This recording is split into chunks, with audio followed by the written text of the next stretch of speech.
Hi guys and gals, I'm going to just do a quick video. This shouldn't take long. I'm going to do it like in probably 10-15 minutes, but I want to make sure that we touch base on this. This is it for inflation, consumer prices for the United States in the past, whatever, like since 1962.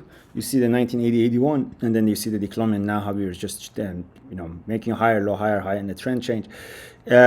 This is a very important chart, and I just want to make sure that when we talk about you've been hearing about me talking about the secular trend change in inflation and why it matters. If you think about that 1980-81, this is what happened this is Volker time. He started to do a lot of rate hiking. And what was the result and what was the implication and the consequences of this whole thing? It was a disinflationary environment that stayed with us for the 40 years. That created basically he started it, and then the subsequent policies or policymakers started to add fuel to it. Like we can use Bernake as an example in 2007-2008 with the invention of the QE, copy pasting it from a BOJ in the early 2000s. And you see how the asset bubbles started to create, and what a run that we had on that from a markets perspective, from a financial assets perspective, on the equity side, and then you also had that significant domination of the monetary policy as a result of the central banks coming into the picture. What was it? Like, what was the reason?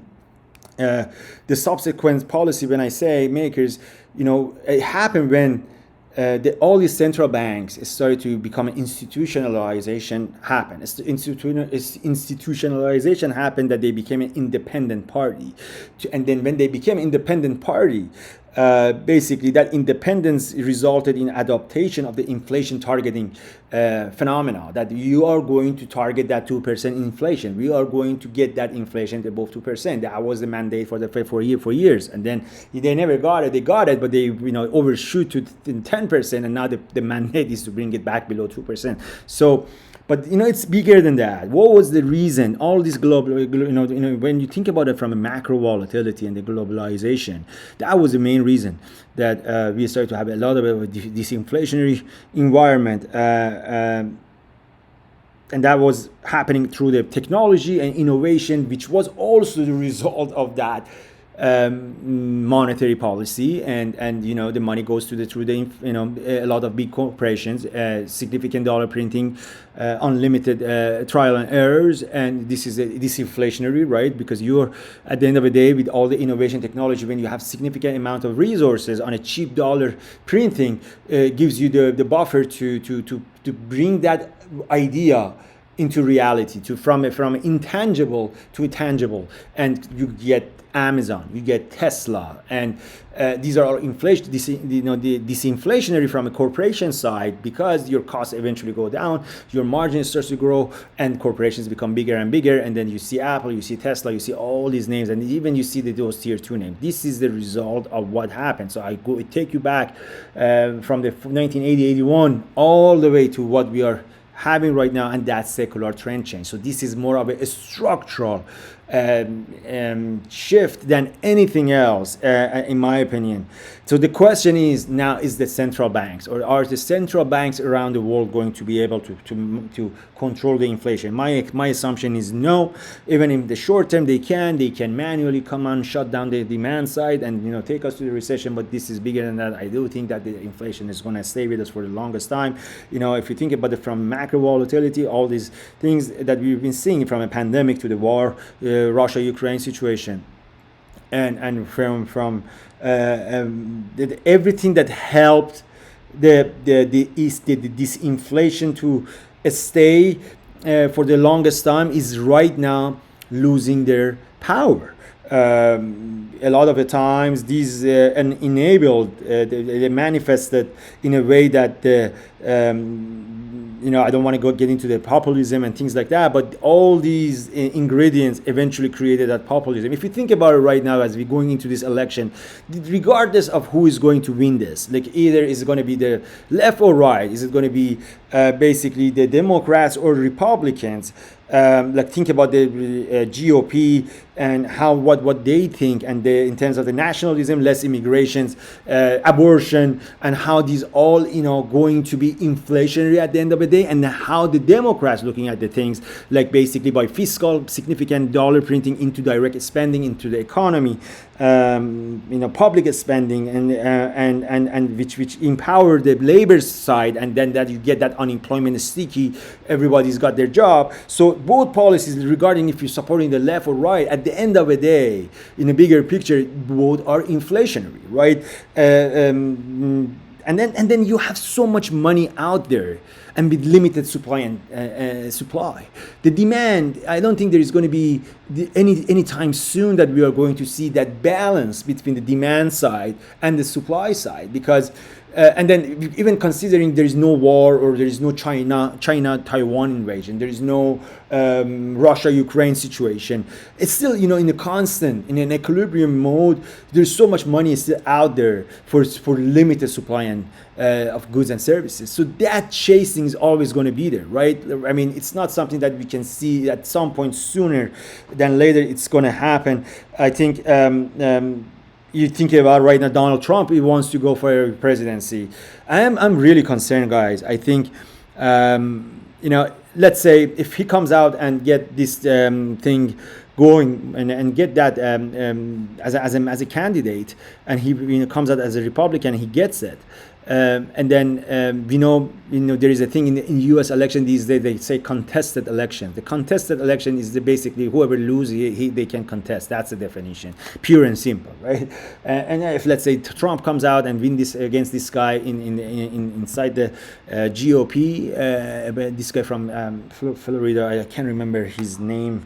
And let's say he become and win, and then he comes into the election and lose to the Democrats, and he is going to contest, and then the majority is not even happy from the other side of the story, from Democrats. What if the army is going to take over for some time? If these things happen, specifically when we are in such an environment, always an issue from the macro side and the flow. What's going to happen immediately is going to draw your treasury bills. Who is going to be buying it? The disruptions, they're going to be significant. And these are all the things that can come and add on top of it. What I'm trying to say is, in terms of having that ease that we used to have, you need your basically a shift. This is bigger than what we think. This is an era that can stay with us for years. Inflation is not just because of the pandemic. It's bigger than that, right? Like you're talking about the oil and gas prices right now. Your oil is at $92, $93, right? You're seeing the significant breakdowns in big charts, right? And then you sitting on the sideline thinking, oh, there is going to be a moment. There is going to be a moment. Listen, the moment is right here. It's right now. It's happening. It's a shift. You got to accept it. You got to believe in it. Macro volatility is the big thing. Macro volatility always going to impact your microstructures, your flow, your gamma, your volatility, and it shifts the momentum. Sometimes it takes years for some folks to understand that, but to me, this era of the 40 years is been a good era. Now this is a shift, and this is going to be a good era until the moment comes and we see that. But is the question? It's not for higher for longer. Is it that central banks going to be able to get that inflation to the downside and stay there? That's a big question that everybody got to ask themselves. Sometimes we got to zoom out on bigger picture, see where we are, where we started, what happened, what was that inflection point, and then you stop talking about the 10 years is going to top. We're going to go back to normal programming. Like whoever has been like, this is not a binary black and white phenomena. There is so much into it. There is going to be a peak in inflation. There is going to be a top in 10 years. But what if this is just a temporary top, right? And I do think this is going to be a temporary top in a lot of these things. I don't think the terminal is still going to sit here, even though I think the short term you're going to see a drawback. But what we are seeing from a Fed, I won't be surprised if in 10 years is going to be at 6. I might Do I agree with the fact that the U.S. is going to be able to tolerate that? I don't think so. I don't think the U.S. The economy in the U.S. is in a shape that can tolerate such a significant percentage. But when you don't have any tools, when you're out of bullets, when your credibility is on the line and you lost it, the trust in the Fed is fading. The Fed is not the same Fed that we used to think of, and that's the biggest threat into the market. This is the globalization that we used to see. All the disinflationary things are coming to an end, and when the recession starts to sink in, when the base case starts to be the case that we are going to live with that inflation for such a long time, then you're going to see the easing starts to happen. The asset prices starts to buy into it. There is going to be bid in equities and duration, but you got to set the tone. You got to set the floor. There is no floor set. There is still to buy the dips, like a skew into the upside in the college skew and the equities to the moon, 95, 96 percentile from 1 to 6 months, versus the demand side when you don't have anything into the tails, when the fat tail sitting there, when nobody's hedging due to the fact that it's been such a structural sell-off, because everybody knew about this, because everybody was prepared for such a phenomenon. But you are not prepared for the next wall event, if it's going to happen. Is it going to be the Fed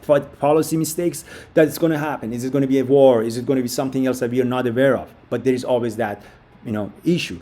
And if there's people that come out and say, we can't predict the future, we're not talking about the prediction in future. We are talking about the circumstances that were very fragile when that event happened. And when you compare that to the historical data, you see how much of a tiny ice you have, and if that happens, and what we are seeing right now with all the macro volatility, there is the moment that shift can happen can be just 2 minutes out, 2 days out, 2 months out.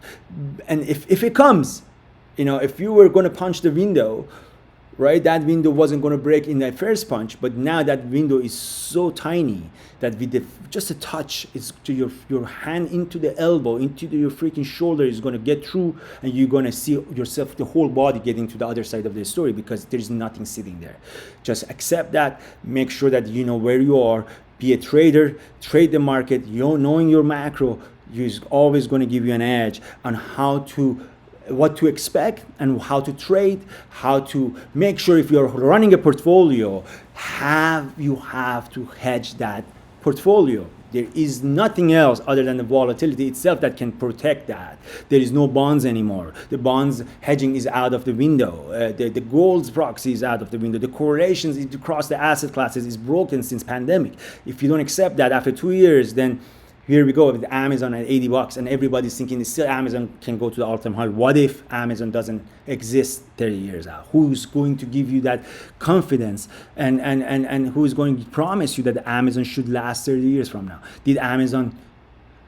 Did we have anything like an Amazon 30 years ago? Well, what's the proxy for that Amazon is going to last for 30 years? Now you see a difference between the FANG names. You see why and everybody is in that mindset that Apple is that recessionary hedge, like the Bitcoin a few months ago.